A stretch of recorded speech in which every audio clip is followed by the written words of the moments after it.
नमस्कार दोस्तों, स्वागत है आप सभी का जनरल स्टडी गुरु में। यहाँ पर आपको सभी कम्पिटिटिव एग्जाम के लिए जीके अथवा जीएस कराई जाएगी। सभी कम्पिटिटिव एग्जाम जैसे UPSC, SSC, banking, railway, other state exam जिसमें भी जीके आती है वो सब यहाँ पर कवर किए जाएंगे। इस वीडियो में हम लुसेंट जीके बुक के प्राचीन इतिहास के 10वें पेज को क्वेश्चन फॉर्मेट में कवर करेंगे। चलिए दोस्तों देखते हैं अपना पहला क्वेश्चन। क्वेश्चन नंबर 1, शिशुनाग का उत्तराधिकारी कौन था? ऑप्शन देख लीजिए दोस्तों एक बार ध्यान से। दोस्तों आप वीडियो को पॉज करके क्वेश्चन के ऑप्शन देख लिया करें, इससे आपका टाइम कम लगेगा। तो क्वेश्चन नंबर 1 का सही आंसर है ऑप्शन सी, कालाशोक। शिशुनाग का उत्तराधिकारी था कालाशोक, ये आपको याद रखना है। बढ़ते अपने अगले क्वेश्चन की तरफ। क्वेश्चन नंबर 2, सिकंदर के पिता का क्या नाम था? ऑप्शन देख लीजिए एक बार दोस्तों ध्यान से। सिकंदर के पिता का नाम था Philip. Option B question number 2 का सही आंसर होगा, ध्यान रखना है आपने दोस्तों।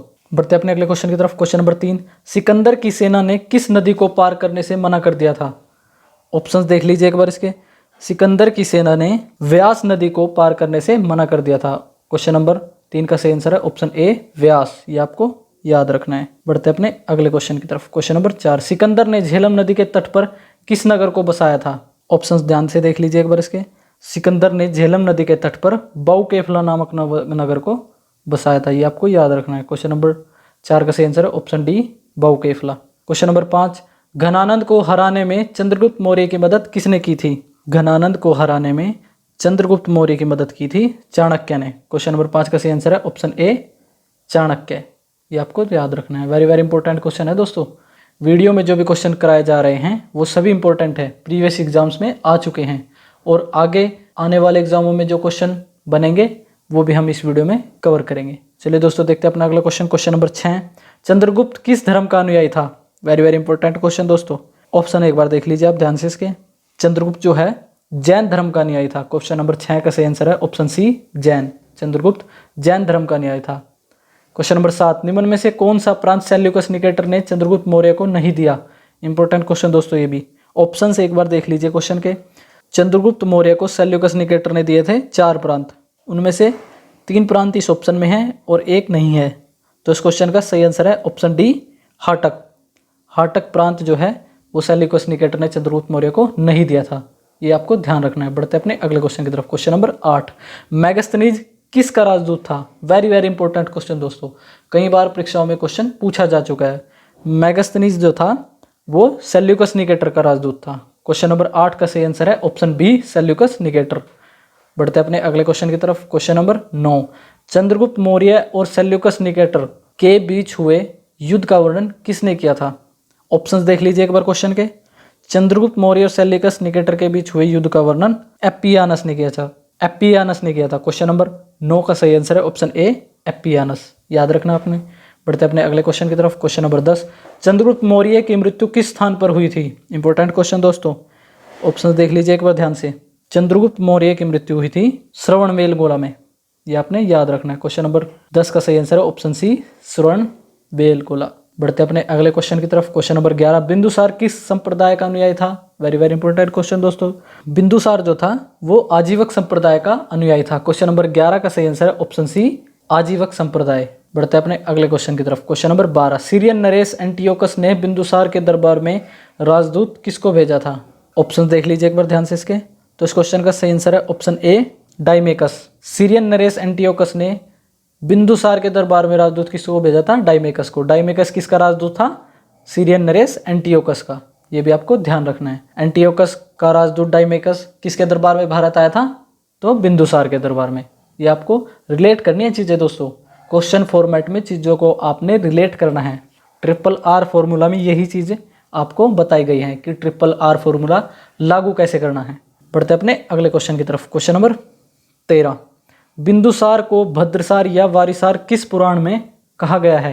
ऑप्शंस देख लीजिए एक बार इसके। क्वेश्चन नंबर 13 का सही आंसर है ऑप्शन बी, वायु पुराण। बिंदुसार को भद्रसार या वारिसार किस पुराण में कहा गया है? वायु पुराण में। इंपॉर्टेंट क्वेश्चन दोस्तों। बढ़ते अपने अगले क्वेश्चन की तरफ। क्वेश्चन नंबर 14, बौद्ध विद्वान तारानाथ ने बिंदुसार को कितने राज्यों का विजेता बताया है? तारानाथ कौन थे? बौद्ध विद्वान। उन्होंने बिंदुसार को कितने राज्यों का विजेता बताया है? ये हमसे क्वेश्चन में पूछा गया है। ऑप्शन देख लीजिए एक बार ध्यान से। तो क्वेश्चन नंबर 14 का सही आंसर ऑप्शन सी, 16। तारानाथ ने बिंदुसार को 16 राज्यों का विजेता बताया है। क्लियर है दोस्तों। बढ़ते अपने अगले क्वेश्चन की तरफ। क्वेश्चन नंबर 15, राजगद्दी पर बैठने के समय अशोक कहाँ का राज्यपाल था? इंपॉर्टेंट क्वेश्चन दोस्तों। राजगद्दी पर बैठने के समय अशोक जो था वो अवंती का राज्यपाल था। क्वेश्चन नंबर 15 का सही आंसर है ऑप्शन डी अवंती। क्लियर है दोस्तों, बढ़ते हैं अपने अगले क्वेश्चन की तरफ। क्वेश्चन नंबर 16, निम्न में से किसमें अशोक को अशोकवर्धन कहा गया था? ऑप्शंस देख लीजिए एक बार क्वेश्चन नंबर 16 के। तो इस क्वेश्चन का सही आंसर है ऑप्शन सी पुराणों में। पुराणों में अशोक को अशोकवर्धन कहा गया। इंपॉर्टेंट क्वेश्चन दोस्तों, बढ़ते हैं अपने अगले क्वेश्चन की तरफ। क्वेश्चन नंबर 17, कलिंग की राजधानी क्या थी? ऑप्शंस देख लीजिए क्वेश्चन नंबर 17 के एक बार। कलिंग की राजधानी थी तोसली। क्वेश्चन नंबर 17 का सही आंसर है ऑप्शन बी तोसली। क्वेश्चन नंबर 18, निम्न में से किस बौद्ध भिक्षु ने अशोक को बौद्ध धर्म की दीक्षा दी थी? इंपॉर्टेंट क्वेश्चन दोस्तों, किस बौद्ध भिक्षु ने अशोक को बौद्ध धर्म की दीक्षा दी थी? वो दी थी उपगुप्त ने। क्वेश्चन नंबर 18 का सही आंसर है ऑप्शन डी उपगुप्त। उपगुप्त ने अशोक को बौद्ध धर्म की दीक्षा दी थी। क्लियर है दोस्तों। क्वेश्चन नंबर 19, निम्न में से किस गुफा का निर्माण अशोक ने नहीं करवाया था? ऑप्शन ए बादामी गुफा, बी कर्ज गुफा, सी चौपार गुफा, डी विश्व झोपड़ी। तो क्वेश्चन नंबर 19 का सही आंसर है ऑप्शन ए बादामी गुफा। बादामी गुफा का निर्माण अशोक ने नहीं करवाया, ये आपको याद रखना है। बढ़ते अपने अगले क्वेश्चन की तरफ। क्वेश्चन नंबर 20, आजीवक संप्रदाय की स्थापना किसने की थी? आजीवक संप्रदाय की स्थापना की थी मखली गोसाल ने। आजीवक जो संप्रदाय था उसकी स्थापना किसने की थी? मखली गोसाल ने। क्वेश्चन नंबर 20 का सही आंसर है option C Makkhali Gosala. Clear दोस्तों, बढ़ते अपने अगले क्वेश्चन की तरफ। क्वेश्चन नंबर 21 दोस्तों, ये कुछ इंपॉर्टेंट क्वेश्चन है। क्वेश्चन नंबर 21 देख लीजिए एक बार ध्यान से। ये कुछ अनइम्पोर्टेंट क्वेश्चन है जो प्रीवियस एग्जाम में आ चुके हैं और आगे आने वाले एग्जामों में भी इनके आने की उम्मीद पूरी है। शिशुनाग वंश का अंतिम राजा कौन था? शिशुनाग वंश का अंतिम राजा था नंदीवर्धन, ये आपको याद रखना है। क्लियर है दोस्तों। क्वेश्चन नंबर 22, चंद्रगुप्त मौर्य ने किसे पराजित कर मगध पर एक नए मौर्य वंश की स्थापना की? चंद्रगुप्त मौर्य ने घनानंद को पराजित कर मौर्य वंश की स्थापना की। क्वेश्चन नंबर 22 का सही आंसर है घनानंद को पराजित करके। क्वेश्चन नंबर 23, सिकंदर किसका शिष्य था? वेरी इंपॉर्टेंट क्वेश्चन दोस्तों। सिकंदर जो था शिष्य वो अरस्तु का शिष्य था। क्वेश्चन नंबर 24, सिकंदर के सेनापति का क्या नाम था? आंसर है सेल्यूकस निकेटर। सिकंदर के सेनापति का नाम सेल्यूकस निकेटर था। क्वेश्चन नंबर 25, हाइडेस्पीज का युद्ध या झेलम जो कि पुराने समय में वितस्ता के नाम से जानी जाती थी, उसका युद्ध किस किस के मध्य लड़ा गया? हाइडेस्पीज का युद्ध सिकंदर के एवं पंजाब के शासक पोरस के मध्य लड़ा गया, ये आपको याद रखना है। वेरी इंपॉर्टेंट क्वेश्चन है दोस्तों ये। क्वेश्चन नंबर 26, सिकंदर के जल सेनापति का क्या नाम था? सिकंदर के जल सेनापति का नाम था निर्याकस। क्वेश्चन नंबर 27, सिकंदर की मृत्यु कब और कहाँ हुई? आंसर है सिकंदर की मृत्यु 323 ईसा पूर्व में बेबीलोन में 33 वर्ष की अवस्था में हो गई थी। कहाँ पर हुई मृत्यु? बेबीलोन में। कितनी उम्र थी उस समय सिकंदर की? 33 वर्ष। कब हुई थी मृत्यु? 323 ईसा पूर्व में। क्वेश्चन नंबर 28, सिकंदर के प्रिय घोड़े का नाम क्या था? सिकंदर के प्रिय घोड़े का नाम था बहुकेफला, ये आपको याद रखना है। क्वेश्चन नंबर 28 का सही आंसर है बहुकेफला। क्वेश्चन नंबर 29, चंद्रगुप्त मौर्य को सेंड्रोकोट्स किसने कहा है? चंद्रगुप्त मौर्य को सेंड्रोकोट्स कहा है जस्टिन ने, ये भी आपको ध्यान रखना है। क्वेश्चन नंबर 30, अर्थशास्त्र किसके द्वारा लिखित पुस्तक है? अर्थशास्त्र चाणक्य के द्वारा लिखित पुस्तक है। वेरी इंपॉर्टेंट क्वेश्चन दोस्तों। चाणक्य को कौटिल्य और विष्णुगुप्त नाम से भी जाना जाता है, ये भी आपको याद रखना है। क्वेश्चन नंबर 31, चंद्रगुप्त मौर्य ने जैन धर्म की दीक्षा किससे ली? चंद्रगुप्त मौर्य ने जैन धर्म की दीक्षा गुरु भद्रबाहु से ली थी, ये भी आपको याद रखना है। क्वेश्चन नंबर 32, इंडिका पुस्तक किसके द्वारा लिखी गई? Very important question. इंडिका पुस्तक का लेखक था मैगस्थनीज। मैगस्थनीज भारत किसके दरबार में आया था, ये आपको कमेंट में बताना है। क्वेश्चन नंबर 32, किसके अनुसार चंद्रगुप्त मौर्य ने सेल्यूकस को 500 हाथी उपहार में दिए थे? प्लूटार्क के अनुसार चंद्रगुप्त मौर्य ने सेल्यूकस को 500 हाथी उपहार में दिए थे। क्वेश्चन नंबर 33, चंद्रगुप्त मौर्य का उत्तराधिकारी कौन हुआ एवं कब मगध की गद्दी पर बैठा? आंसर है बिंदुसार। वह 298 ईसा पूर्व मगध की गद्दी पर बैठा। क्वेश्चन नंबर 34, बिंदुसार को किस नाम से जाना जाता था? आंसर है अमित्रघात। बिंदुसार को अमित्रघात के नाम से जाना जाता था, जिसका अर्थ है शत्रु विनाशक। क्वेश्चन नंबर 35, मैगस्थनीज का उत्तराधिकारी किसे माना जाता था? मैगस्थनीज का उत्तराधिकारी डायमेकस को माना जाता था, ये भी आपको याद रखना है। क्वेश्चन नंबर 36, जैन ग्रंथों में बिंदुसार को क्या कहा गया है? जैन ग्रंथों में बिंदुसार को सिंहसेन कहा गया है। वैसे बिंदुसार को किस नाम से जाना जाता था? अमित्रघात। कंफ्यूज नहीं होना दोस्तों, आपने चीज़ों को रिलेट करके क्वेश्चन फॉर्मेट में और रिवाइज करके याद रखना है। क्लियर है दोस्तों। क्वेश्चन नंबर 37, तक्षशिला में हुए 2 विद्रोह को दबाने के लिए बिंदुसार ने किसे भेजा?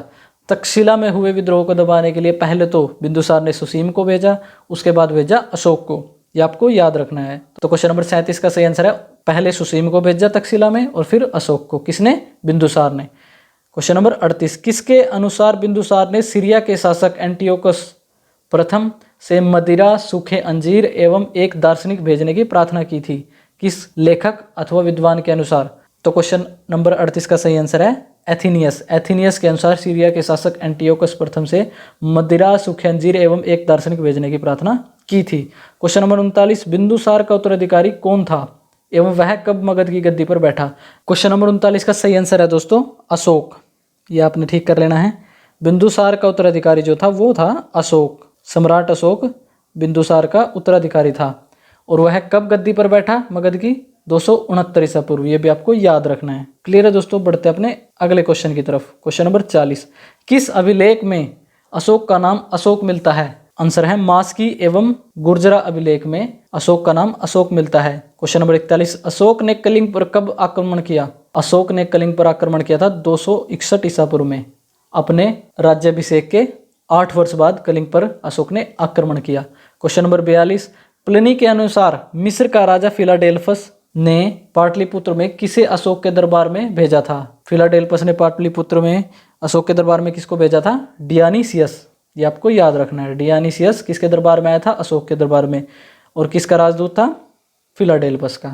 किसके अनुसार ये बात मानी जाती है? प्लिनी जो विद्वान थे उनके अनुसार। कंफ्यूज नहीं होना है दोस्तों, आपने क्वेश्चनों को रिलेट करके क्वेश्चन फॉर्मेट में याद करना है। क्वेश्चन नंबर 43, अशोक के पुत्र का क्या नाम था? अशोक के पुत्र का नाम था दशरथ। याद रखना आपने। क्वेश्चन नंबर 44, अशोक की माता का क्या नाम था? आंसर है सुभद्रांगी। अशोक की माता का नाम था सुभद्रांगी। ये आपको याद रखना है, सुभद्रांगी। उम्मीद करता हूं दोस्तों आपको सभी क्वेश्चन आसानी से समझ में आ गए होंगे। अगर आपका कुछ डाउट है तो आप वीडियो को दोबारा देख सकते हैं। उसके बाद भी अगर कोई डाउट है तो आप कमेंट में हमें बता सकते हैं। तो इस वीडियो में इतना ही दोस्तों। जल्द ही मिलते हैं कुछ नए क्वेश्चंस के साथ अगली वीडियो में। तब तक के लिए नमस्कार दोस्तों।